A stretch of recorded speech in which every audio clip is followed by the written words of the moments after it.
July the 12th. I can't believe I'm writing this down, but it feels like a confession I've been hiding from myself for years. I'm at the point where I'm considering separating from my family. It's not a decision I've taken lightly, but it's been a long time coming. I've always known something wasn't right, but I kept telling myself it was normal, that all families had their dysfunctions, but mine is more than that.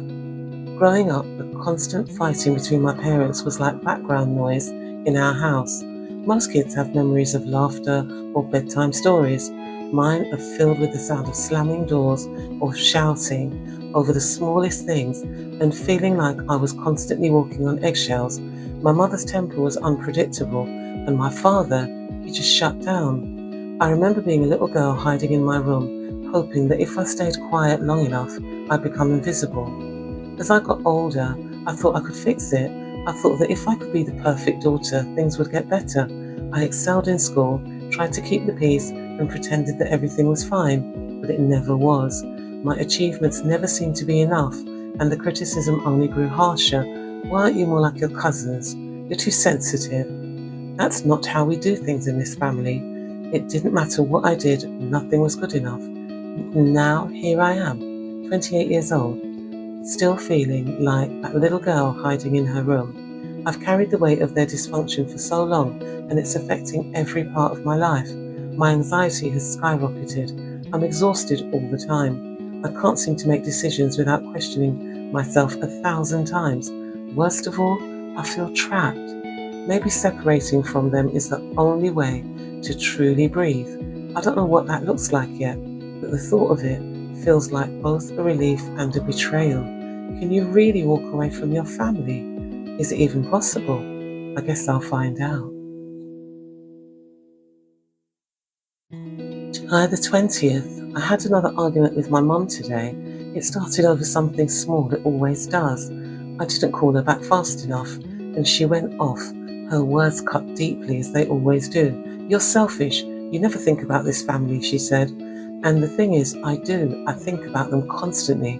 I've spent years trying to make things right, trying to be what they need me to be, but I'm beginning to realise that what they need is a scapegoat. I tried to explain how I felt. I've been trying to stand up for myself more, but that never goes well. She turned it around, accused me of being ungrateful, of forgetting everything they've done for me. And then, just like that, she brought up the past again. Every mistake, every failure, like ammunition she's been saving for moments like this. By the end of the conversation, I felt drained and defeated, and somehow she made me feel guilty for wanting space. After I hung up, I sat in the silence for a long time. My hands were shaking. It's always the same cycle. I feel hurt, I defend myself, and then I'm made to feel like I'm the problem. I think that's what toxic families do. They make you question your reality until you're not sure which way is up anymore. But today was different. Today, instead of letting that familiar guilt wash over me, I felt something else. Anger. Not at her, but at myself. For years I've allowed this. I've let them push me into a corner and make me feel small. I don't want to feel small anymore. I keep telling myself that family is supposed to be a source of love, not pain. Maybe that's not true for everyone. Maybe for some of us, family is where the wounds come from. I can't help letting them break me down. I have to make a change. I have to separate. For real this time. But how do you separate from people who have shaped your entire world?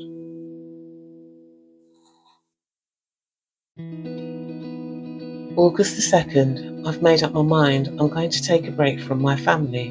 The decision is still terrifying, but it's also the most certain I've felt in a long time. I need space to figure out who I am outside of their influence, outside of the weight of their expectations and constant criticism. It's not going to be easy. I've never imagined my life without the constant presence of my family, even if that presence has been more suffocating than supportive.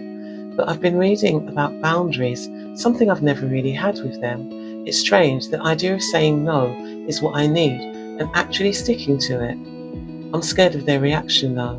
My mother won't understand. She'll probably say I'm being selfish again, maybe even accuse me of abandoning the family. My father will stay quiet, as usual, not wanting to rock the boat. And my siblings, they'll likely take her side. They always do. It's easier that way. But I'm done with easy. Easy has kept me stuck. Easy has kept me feeling like I'm not allowed to live a life of my own. I've started seeing a therapist, and it's helped me realize just how deeply their words and actions have affected me.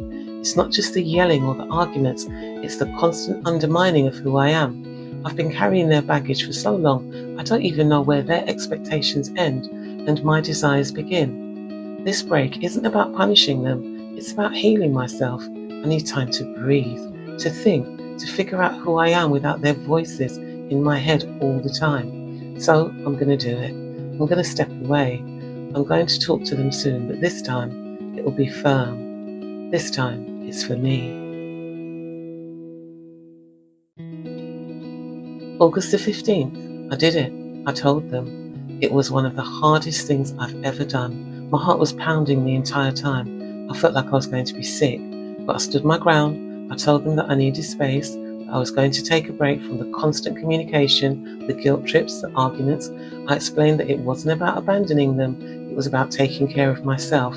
As I expected, my mother didn't take it well. She cried, which I expected, but the tears quickly turned into anger. She accused me of turning my back on the family, of being cold and ungrateful. She threw every guilt-inducing phrase at me that she could think of, and for a moment I almost wavered, but I could feel that familiar sense of guilt creeping in, the urge to backtrack and say, "No, it's okay, I didn't mean it." But I didn't. I stayed firm. My father, as usual, said nothing. He just sat there, looking uncomfortable. I felt a pang of sadness for him. He's been trapped in this dynamic for so long, I don't think he knows any other way to be. I wonder if he wishes he could escape too, but he's too deep in it now. The hardest part was when my sister spoke up. She's always been the peacekeeper, the one who smooths things over. She told me I was being dramatic, that every family has problems, and I needed to get over it. That hurt the most, because I thought she would understand, but I realise now she's just as tied to the dysfunction as they are. It's done though. I've said my piece, and now I just have to follow through. August the 30th, it's been 2 weeks since I've spoken to them, 2 weeks of silence. And while it's been hard, it's also been liberating. I didn't realise how much of my mental space they took up until now. The constant worrying, the anticipation of the next argument, or the passive-aggressive comment, it's all gone. In its place, there's this quiet, this sense of peace I haven't felt in years. But it's not all easy. There are moments when I feel the weight of the separation, like an ache in my chest. I've had to remind myself that just because I'm not speaking to them doesn't mean I don't love them. I do. But I can't love them at the expense of myself anymore. I'm learning what it means to have boundaries. I'm learning to say no without feeling guilty, to prioritise my mental health without feeling like I'm betraying someone. And in doing that, I'm discovering parts of myself I didn't know were there. There's a freedom in it, a sense of reclaiming who I am. It's strange. I always thought that separating from my family would feel like a failure, like I was giving up on them. But now I see it's not about giving up. It's about choosing me for once, and that's something I've never done before. I don't know what the future holds. Maybe one day we'll rebuild our relationship in a healthier way. Maybe we won't. But for now, I'm okay with that uncertainty. For the first time in a long time, I feel like I'm going to be okay.